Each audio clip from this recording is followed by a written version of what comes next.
everyone, and welcome back to my kitchen. Today we are doing a crock pot meal with corned beef. I love corned beef, and now is the perfect time, if you like it, to stock up on it because we're getting into close to St. Patrick's Day. We are in March, and corned beef goes on sale. Now, of course, you can make your own. I wait till it goes on sale. I buy a bunch of it, freeze it, and then we have it year round. This is what was on sale at my local Aldi's for $2.99. And so I got a couple of them. I'll get more later. But I just wanted to say, because when I first started canning corned beef and stuff, way back when, and I have a couple videos on that, I didn't know that there was a, I wasn't even looking. But the flat is rectangle shaped, and it doesn't have quite as much fat, where the point is a pointed piece. It looks kind of like a triangle, essentially. My cat and dog are playing. But it's just a fattier piece. But the flavor's still great. You're just getting more fat than you would on a flat. Like, I prefer the flat, but these were on sale, so it's what I got. So, I want to show you how I make mine. It is super easy. It comes out delicious every single time. And it's the only way I cook it. It's the only way I will cook corned beef. So, I hope you stick around. Let's get started. Okay, so the first thing you need, of course, is a crock pot. Preferably one big enough to hold what you're doing. I have a bigger family, so I'm going to be using 2 corned beefs, because one just is not enough. So this is 3.7 pounds, and this one is 4.3 pounds. So we have almost 8 pounds, or actually, sorry, we have exactly 8 pounds of corned beef. So the way I'm going to do this is pour all the contents into the crock pot, but not your little packet. Each corned beef brisket is going to have that packet in it. You do not want that in your food.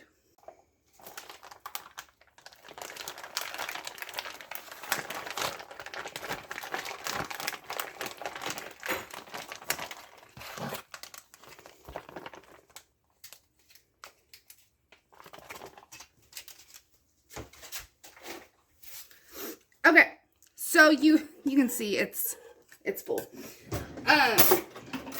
I'm actually going to get ready and strain off some of this, because I do not need all of the brine. That's all it is brine.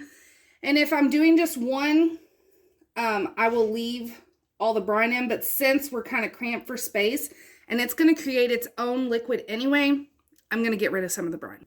Okay, much better. Now, you want to have them the fatty side up, which on the flats, it's much easier, but this, it's kind of all kind of fatty. So I'm not too worried about it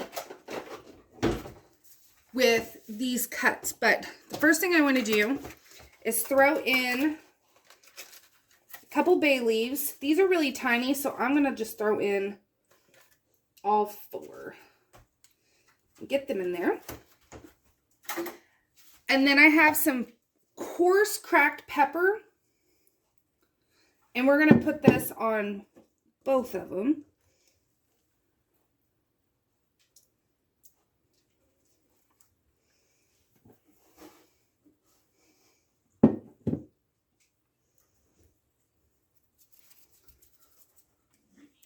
And then if you have fresh garlic, you can mince up some garlic as much as you want and throw it on.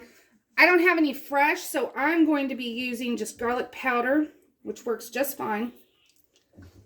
I do not add any salt because the brine is already salty, and I definitely don't add the packets because they just make it way too salty for me.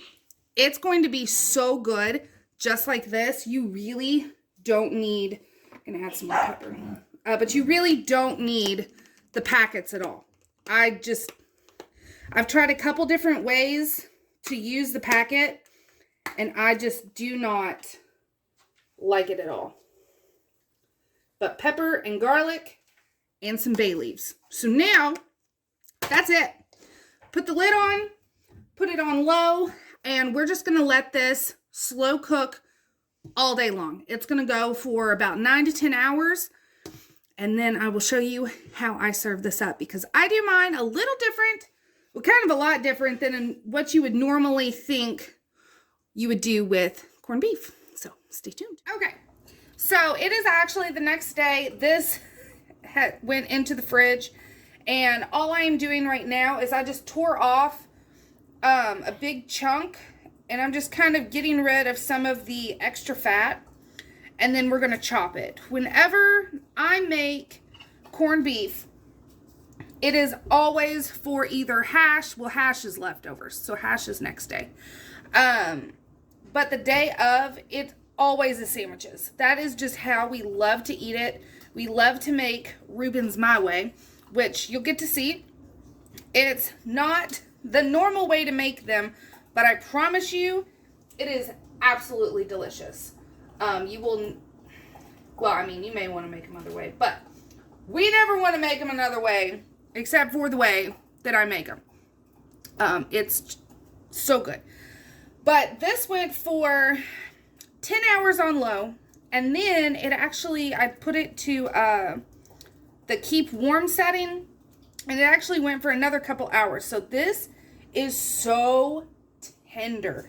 It's delicious. Now, one of the first things that I do whenever it's done is I will chop it.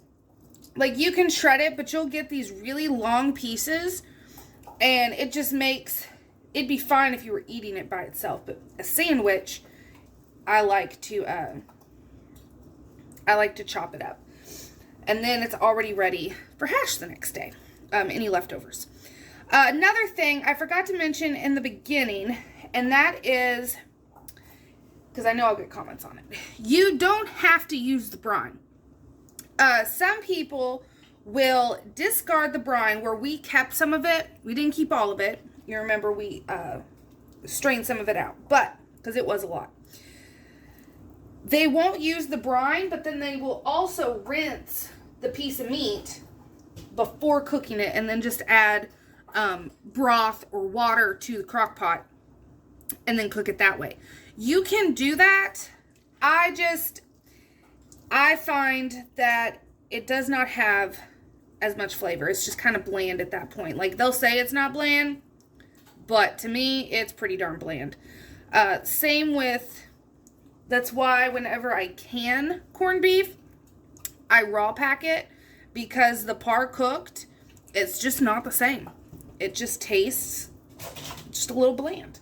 So, that's enough right now. So all I do is just cut it into bite size, because it's already shredded and it's so tender, so tender. And then you'll get to see how I reheat it too. So if I was serving this up day of, this is how it would look, and we would just be making sandwiches or having it with some fried cabbage, you know, something like that.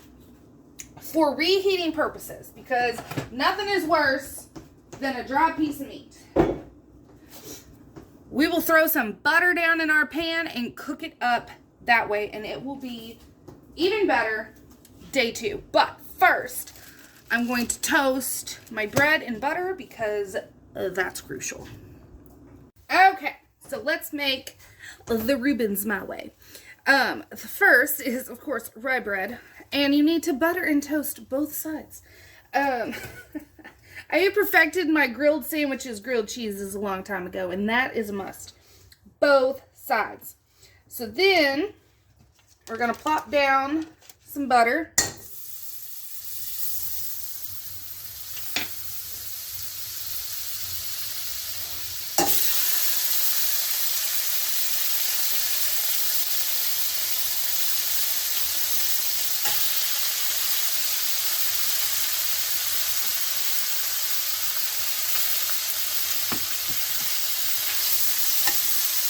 And I only have it on a medium heat.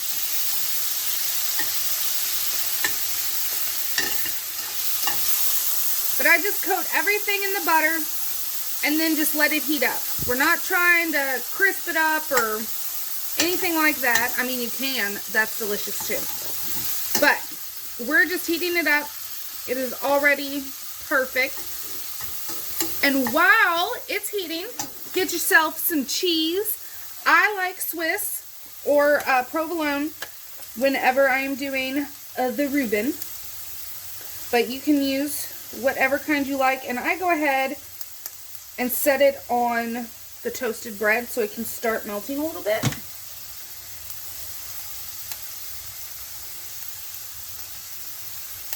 And don't skimp out on the cheese. Cheese is delicious. So get that on there. And then that can get a head start on melting. And then you need the secret ingredient, which I will show you here in just a second.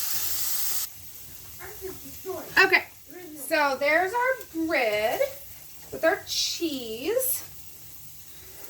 And then load up with as much of that corned beef as you want. No judgment in this house.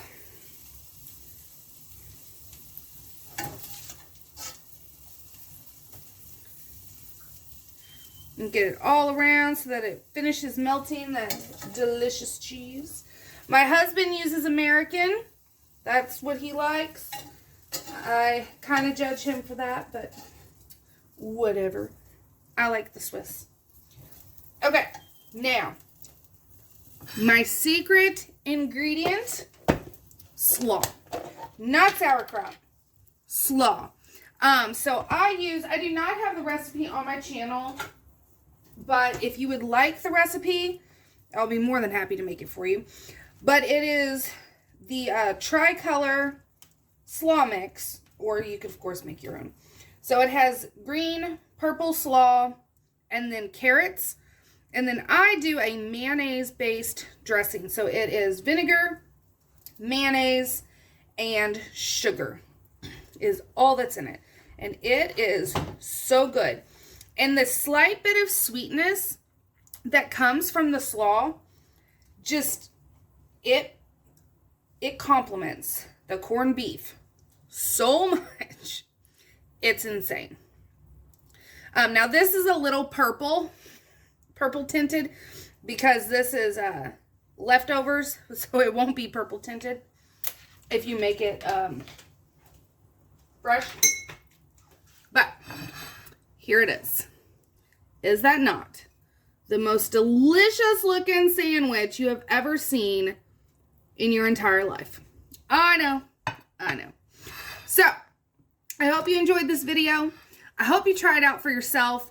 It really is such an easy meal, and it is so delicious. And it makes great leftovers. Corned beef is one of those things that once you get done with the initial eating, however you're going to eat it, sandwiches, hash, soup, like it's so versatile. So, until next time, guys, thanks for watching.